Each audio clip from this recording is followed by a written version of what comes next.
Good morning all of you. Today I am going to teach you प्रवाहिका.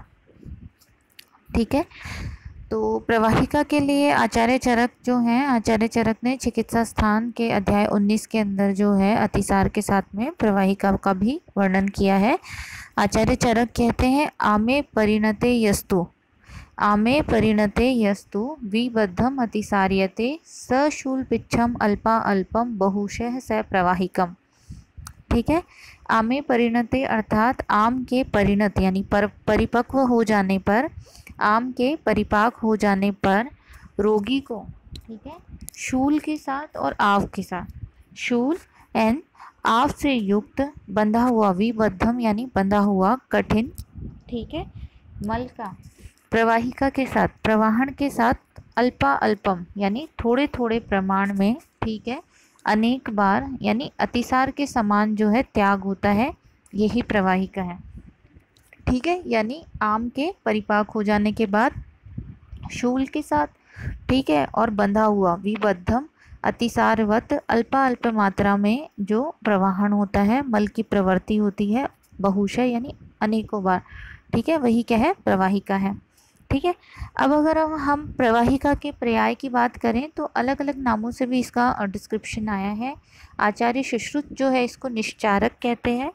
आचार्य भोज ने इसको विस्त्रंशी कहा है. आचार्य पाराशर जो है वो अंतर्ग्रंथि कहते हैं.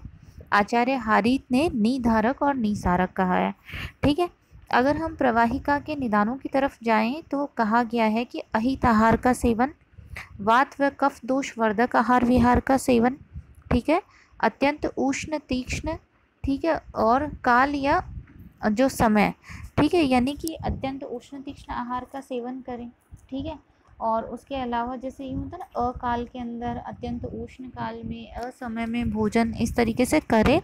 ठीक है, अधिक तिल पिष्ट का सेवन करें और मिष्टान्न का, मीठे का अत्यधिक मात्रा में अगर सेवन करते हैं तो प्रवाहिका रोग की उत्पत्ति होती है. ठीक है, अगर हम प्रवाहिका की संप्राप्ति की बात करें तो संप्राप्तिवत आचार्य सुश्रुत ने कहा है वायु प्रवर्धो निचितम बलासम नुत अति अधस्ताद अहितस्नश्य प्रवाहमाणस्य मुहुर्मलाक्तम प्रवाहिकां ताम प्रवदन्ति तज्जा.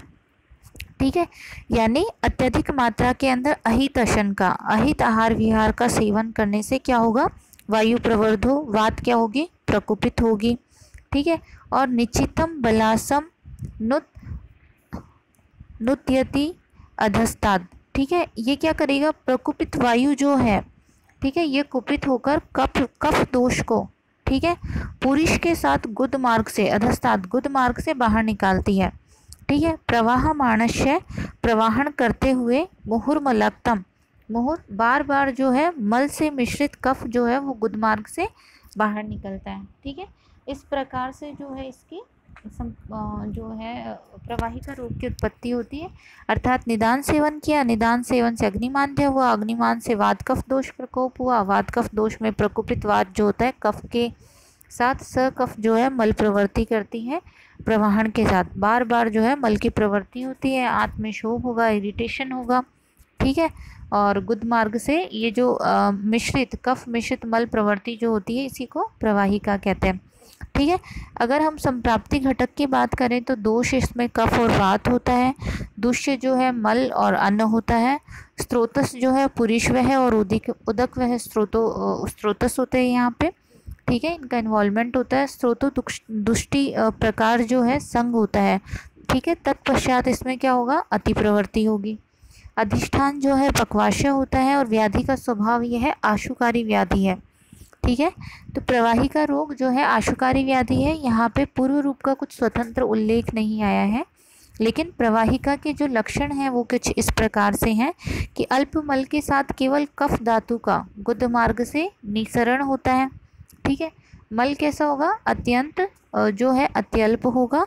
ठीक है, और कफ अधिक निकलता है साथ में. ठीक है, मल त्याग जो है संग होता है और प्रवाहन होता है. ठीक है, कभी कभी जो है मल त्याग के साथ रक्तस्राव भी हो जाता है. ठीक है, अगर भेदानुसार विशेष लक्षणों की बात करें, भेद के अनुसार विशेष लक्षणों की बात करें तो जो है ये वातिक जो प्रवाहिका है इसमें शूल ज़्यादा होगा, सशूल प्रवाहन होता है। पैथिक के अंदर दाहयुक्त प्रवाहन होता है। श्लेष्मिक प्रवाहिका में श्लेष्मा युक्त प्रवाहन होता है। रक्तश प्रवाहिका में रक्त युक्त प्रवाहन जो है यह होता है। ठीक है। अगर हम प्रवाहिका की चिकित्सा की बात करें तो इसकी जो आमावस्था होती है प्रवाहिका की, इसमें सबसे पहले लंघन और पाचन कर्म करवाते हैं। ठीक है। लंघन पाचन से अगर रोग शांत न हो तो पाचन औषधियों से सिद्ध उष्ण दुग्ध तैल और पिच्छा बस्तियों के प्रयोग से प्रवाहिका रोग जो है इसका शमन किया जाता है। ठीक है। आम की अधिकता में स्तंभक का अधिक प्रयोग ना करके और मृदु विरेचक जो है इनका प्रयोग करना चाहिए। यानी आम की अधिकता में स्तंभक का अधिक प्रयोग ना करके मृदु विरेचक जैसे ईसबगोल है, भूसी, ईसबगोल की भूसी, दूध या एरंड तेल का प्रयोग करते हैं। ठीक है। और रक्तश प्रवाहिका जो है इसमें रक्त स्तंभक चिकित्सा बताई गई है। ठीक है। वायु जो है इसको शांत करने के लिए अनुवासन बस्ती का प्रयोग करते हैं। अगर हम शमन चिकित्सा की बात करें तो जो है जैसे अगर भस्म में जो है रस और परपटी योगों की बात करें प्रवाहिका के अंदर, तो जैसे रामबाण रस, कुटज परपटी, ठीक है, पीयूषवल्ली रस और जो है रस परपटी इस तरीके से उल्लेखित किया है। रामबाण रस जो है इसमें जायफल होता है, स्तंभक का काम करता है। ठीक है। जैसे पीयूषवल्ली रस है या बिल्व फल मज्जा होती है। ठीक है। तो ये क्या करेगी, मल के बांधने का संग्राही गुण होता है, मल बंधन का काम करती है। ठीक है। इस प्रकार से ऐसे योगों का इसमें प्रयोग करते हैं। जैसे कुटच जो है ये भी मल को जो है स्तंभन करता है। ठीक है। इसी प्रकार से यहाँ पे कुटच घनवटी, जाति फलादी वटी, संजीवनी वटी का प्रयोग किया जाता है। जाति फलादी वटी में भी जायफल होता है। ठीक है। कुटच घनवटी में जैसे कुटच त्वक हो गया, अतीस हो गया। ठीक है। इस तरीके के द्रव्यों का यूज़ करते हैं। जाति फलादी चूर्ण का प्रयोग किया जाता है। यहाँ जायफल, नागकेसर और मरीच होता है। वृत गंगा चूर्ण जो है इसका प्रयोग करते हैं।